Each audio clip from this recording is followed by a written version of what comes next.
Chief Meteorologist Sarah Knox joins us once again on this election night with a look at weather. Hey, Sarah. Hey there, Cammie. Not much to really talk about in the weather world, at least not for tonight, but big changes are on the way as we slip into the midweek and ultimately into our weekend. Before we get to that, though, if you still have a moment, get out there, vote if you haven't already. Things looking great in Austin, not really dealing with much at all when it comes to anything coming from the sky. It's difficult to see, but there are a few clouds, very thin, and they're going to be dissipating here as we come later into the night. Austin, one of the many cities that got into the 60s today, getting to 61 degrees alongside Dodge Center, Rochester, Albert Lea, Owatonna.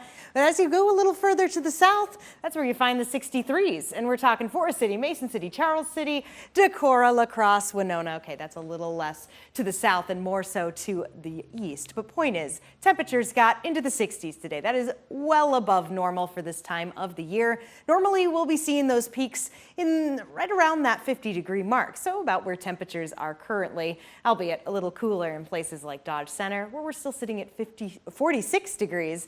Zumbrota is the one I was looking at, still sitting at 55 degrees. Lake City at 58. So we're kind of seeing some pockets of cooler air pop in here or there. There's a lot of 50s, but there's a lot of 40s as well. For example, Winona sitting at 46 degrees. So temperatures are dropping, but they are a little warmer than where they were this time just 24 hours ago, particularly in places like Albert Lea, where we're 10 degrees warmer. It's 11-degree bump up in Lake City. Winona, the only one showing the blue arrow here. So Winona feeling a little cooler this evening than 24 hours ago, but the rest of us have definitely continued to feel the warmth. And that being said, this is why. We got the winds coming on in from the south. That is a continuing trend, at least until something comes our way. And you can see a little bit of that when I pull things out. I'm not talking about the rain, no, that'll be staying further to the north. I'm talking about right about here, where the winds start to turn into more of that blue color and come on in from the northwest.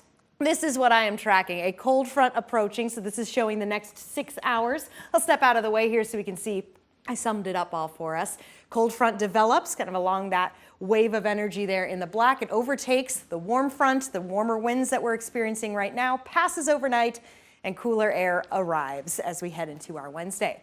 I'll show you it right here on Futurecast because there's not much to see when it comes to cloud cover. But by the time we are waking up around 6 a.m. on Wednesday, you can see the winds already starting to come back in from the northwest.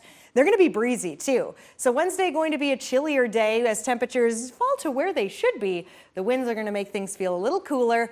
Thursday still staying with the breeze as the clouds build in.